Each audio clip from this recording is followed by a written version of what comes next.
Hola, mi nombre es Katia Escalante Barbosa y agradezco a Mediación Venezuela por la invitación a participar en el Seminario Internacional Retos y Futuro de la Mediación. Yo me permitiré compartir con ustedes el tema sobre la importancia de la evaluación previa de los casos en mediación. Y este sí que es un gran reto para quienes trabajamos en esta materia. Lo primero que debemos indicar es que la mediación cumplirá su rol social de construir cultura de paz bajo los siguientes criterios técnicos. El primero de ellos, la claridad conceptual con respecto a las características del proceso. El segundo, el respeto absoluto a los principios que la fundamentan. El tercero, que es fundamental, es la definición de un modelo de trabajo en mediación. Y el cuarto, que es lo que principalmente nos va a ocupar en esta conversación, es la aplicación estricta de los criterios de valoración de casos. Lo primero que vamos a revisar es este punto, la claridad conceptual con respecto a las características del proceso. Si nosotros partimos de la definición básica de lo que es mediación, recordamos que es un mecanismo en el que dos o más personas en un conflicto buscan soluciones que sean mutuamente satisfactorias a sus intereses, con la intervención de un tercero imparcial que facilita la comunicación en el proceso. Si nosotros procuramos que la mediación cumpla con este fin, definitivamente vamos a estar construyendo cultura de paz. Cuando nosotros vamos a definir si un caso es posible de llevar a mediación, tenemos que tener muy en cuenta este concepto para poder tener claridad con respecto a que todas las personas deben de tener o deberían de tener la misma oportunidad de representar sus intereses en ese proceso al que les estamos convocando. El segundo aspecto o el segundo criterio técnico es el respeto absoluto a los principios que la fundamentan. Entonces vamos a recordar que hay al menos, porque recuerden que en la experiencia comparada muchas personas que trabajamos en este campo hemos ido generando y desarrollando nuevos principios que fundamentan la mediación. Pero estos son, podríamos decir, los principios fundamentales, los más básicos. El primero de ellos es el principio de libertad de las partes, que nos hace referencia a que las personas siempre deben de participar de manera voluntaria en los procesos de mediación. Nunca les podemos coaccionar para que lo hagan. Y por otro lado, que las partes pueden perfectamente retirarse en cualquier momento del proceso sin que esto les genere ningún perjuicio. El segundo de ellos es el principio de información, que tiene que ver con toda esa inducción que le hacemos a las personas con respecto a qué pueden obtener del proceso, qué valor tiene el acuerdo de una mediación, por qué la mediación puede ser una gran oportunidad para resolver su conflicto, pero de igual manera, y para irnos un poquito enfocando ya en el tema de la valoración de los casos de mediación, debemos de dar también información de cuando el caso, por algunas características que pueda tener o por características del conflicto, podría no ser resuelto a partir de un proceso de mediación. El tercero de los principios es el principio de confidencialidad, que nos obliga a mediadores y mediadoras a guardar total reserva sobre lo que sucede dentro de la mediación. Esto, por ejemplo, cobra particular importancia y es un gran reto en lo que es la mediación virtual, en la mediación en entornos virtuales, porque se nos hace un poquito más difícil poder garantizarle a las personas la confidencialidad si, por ejemplo, y como sabemos que se practica en algunas experiencias en otros países, se graban las audiencias de mediación o de conciliación para tener un respaldo. Entonces, esto podría eventualmente violentar este principio de confidencialidad. Tenemos que tener muchísimo cuidado en la forma en que manejamos ese espacio que sabemos que es un espacio privado para las personas. El otro principio es el principio de participación, que nos obliga a darle protagonismo a las personas en la construcción de las soluciones. Este principio para mí es fundamental porque refleja el principio de autodeterminación, el norte de la autodeterminación en la mediación, que hace referencia a que definitivamente el acuerdo, la solución debe ser construida por las personas involucradas en el conflicto. Eso nos excluye a mediadores y mediadoras de la posibilidad de dar soluciones que no responden al contexto de las partes. Y eso nos lleva al principio de contextualidad, que precisamente nos indica que todo lo que suceda dentro de la mediación debe estar referido al contexto de las partes. las discusiones, la búsqueda de soluciones y sobre todo, y muy importante, el acuerdo. El acuerdo debe responder a lo que las partes plantearon, a lo que las partes construyeron. Y tenemos finalmente un principio que es sumamente importante, que es el principio de no violencia, que nos dice que la mediación es un mecanismo ideal para prevenir situaciones de violencia, pero que no es un mecanismo para el abordaje de situaciones en las que la violencia ya está presente. Si nosotros de alguna manera permitimos que casos que no son bien valorados y que tienen características de violencia sean resueltos por la vía de la mediación, estaríamos exponiendo a las víctimas a un proceso de revictimización. Porque sabemos, y recordemos el concepto de mediación, las víctimas no podrían representar sus intereses en un proceso de solución de conflictos cuando no han tenido la posibilidad de ser respetadas en su autodeterminación, en su libertad, en su dignidad. Este es un aspecto que es de crucial importancia en la valoración de los casos. El tercer criterio técnico es la definición de un modelo de trabajo en mediación. Sabemos que existen muchísimos modelos de mediación, muy respetados todos, con altísimos niveles de éxito, y sabemos que ese éxito necesariamente va a tener que estar referido a que tengamos un proceso a partir del cual, un modelo a partir del cual las personas vayan superando, por así decirlo, diferentes etapas. Tenemos como mínimo estas etapas que tenemos acá planteadas. Sabemos que siempre deben existir sesiones previas. Esto nos exige el poder valorar el caso y poder saber si el caso es ideal para llevarlo a mediación.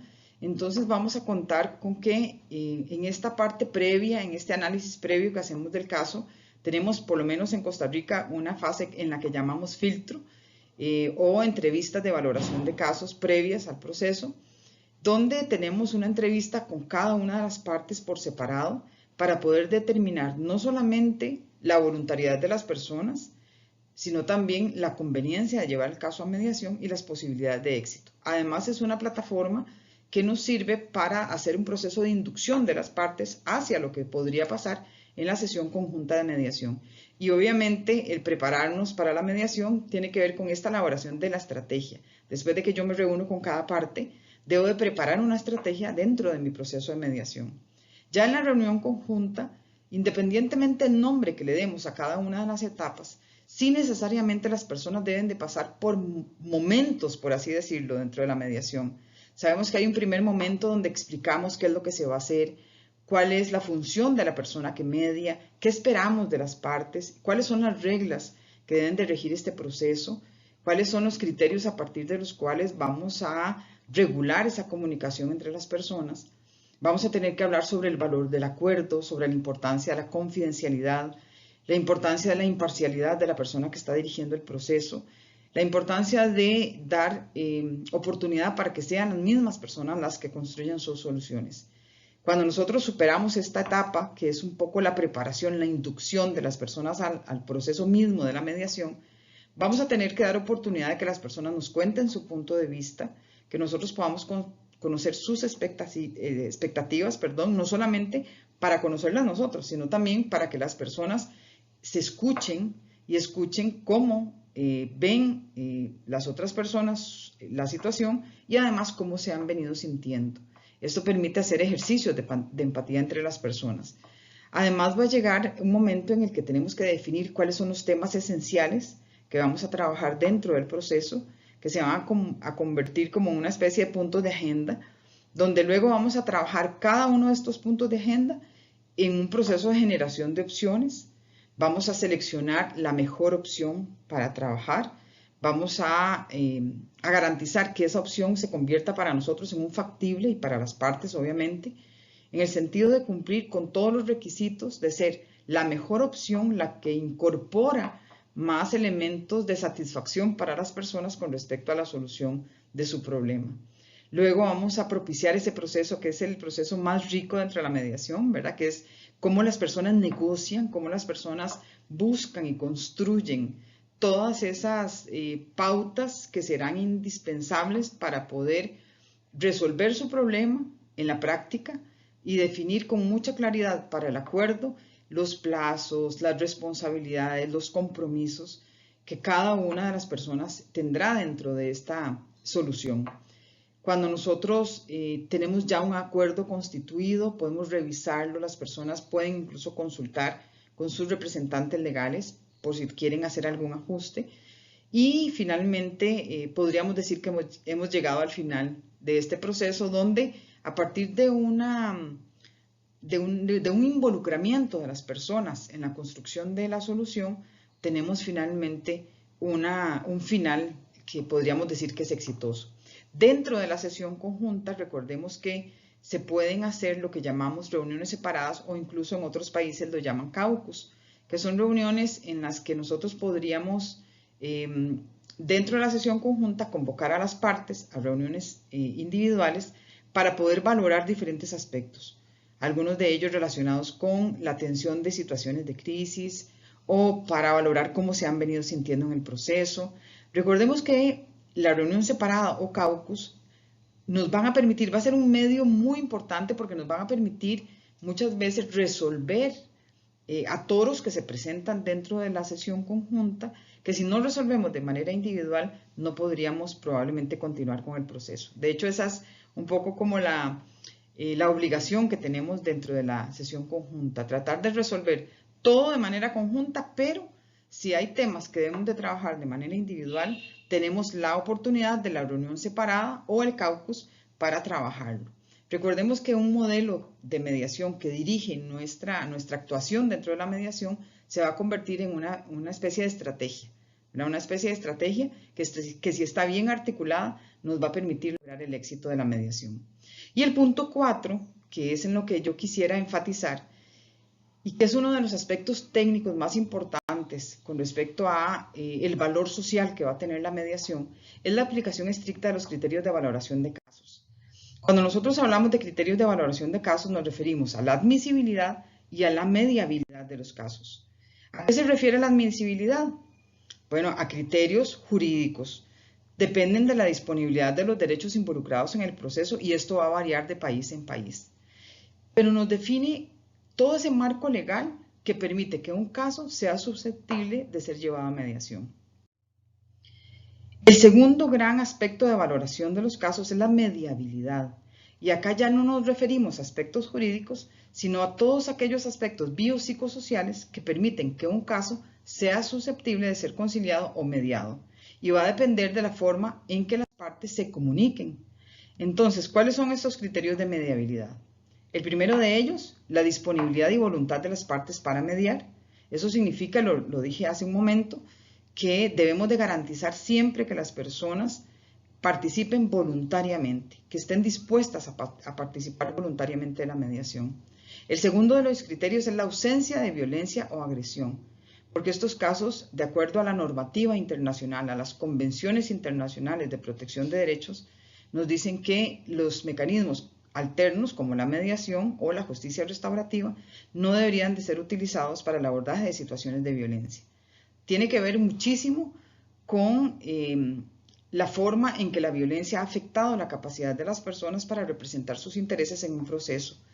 Y además tiene que ver con el no exponer a la víctima a nuevos procesos de revictimización en el sentido de volverse a enfrentar con quienes les ha agredido. El tercer aspecto, que es sumamente importante, es la ausencia de desbalances graves de poder. Cuando nosotros hablamos, y voy a retomar de manera breve cada uno de estos aspectos porque es para mí fundamental, la forma en que la mediación puede resolver conflictos de manera efectiva va a depender muchísimo de esa valoración que hagamos de los casos. El primer aspecto que decíamos, disponibilidad y voluntad de las partes, les comentaba, es fundamental confirmar voluntariedad y garantizar que la capacidad volitiva se encuentre libre de compromisos o presiones de cualquier índole. El segundo aspecto, cuando hablamos de ausencia de situaciones de violencia, nos referimos a todo tipo de violencia. Violencia física, ausencia de violencia psicológica, de violencia sexual o de violencia patrimonial. Acá lo que garantizamos es que no sometamos a mediación a personas que tienen una voluntad viciada o hay ausencia de voluntad, precisamente por la vivencia que han tenido de una situación violenta. Entonces, yo quisiera cerrar esta intervención y esta oportunidad que hemos tenido de compartir por qué es importante aplicar los criterios de valoración de casos. Yo quisiera finalizarlo con una reflexión. Lo primero es, y sobre todo referido a los temas de violencia intrafamiliar. Y entonces nos preguntamos, ¿la violencia intrafamiliar es un tema de derechos humanos? Claro que sí. ¿Cuáles derechos se vulneran cuando hay violencia hacia una persona, en una relación? Bueno, los derechos como la vida, la dignidad, la salud, la libertad, por mencionar solamente algunos. Entonces yo consulto y les pregunto a ustedes, y me hubiera encantado por escucharles, ¿los derechos humanos se pueden negociar? ¿Ustedes negociarían sus derechos? ¿O le gustaría que alguna persona le proponga negociar esos derechos? Yo estoy totalmente segura que todas las respuestas a estas preguntas serían no. Nos seguimos preguntando y seguimos reflexionando. ¿La mediación permite un abordaje integral de las situaciones de violencia? No, las situaciones de violencia requieren de respuestas de todos los sistemas sociales, mucho más integrales, que permitan la protección de las víctimas y una solución efectiva a sus problemas. ¿La víctima de violencia puede negociar en igualdad de condiciones con quien le ha agredido? Por supuesto que no. Si la víctima hubiera tenido alguna posibilidad de representar sus intereses dentro de la relación que tenía, definitivamente no se hubiera presentado la situación violenta, ¿verdad? Siempre que hay una situación de violencia, hablamos de que hay un abuso, una superioridad de una persona sobre otra, donde se ha afectado de manera importante su vida, donde ha habido sufrimiento, donde ha habido un síndrome de adaptación al abuso que probablemente le impida a la persona reaccionar y defender sus intereses. Y además, y muy importante, es que tenemos que reconocer y preguntarnos finalmente, ¿la mediación ofrece mejores opciones de abordaje de la violencia intrafamiliar frente a otras posibilidades? Por supuesto que no. La mediación es fabulosa y es un mecanismo de resolución de conflictos por excelencia para todas aquellas situaciones en las que no esté presente la violencia. Yo quisiera insistir en que quienes trabajamos en este campo debemos de procurar que la mediación siempre cumpla su fin, el fin social de construir paz.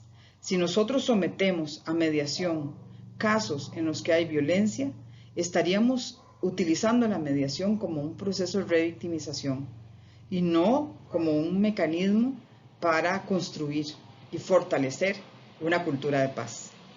Muchísimas gracias.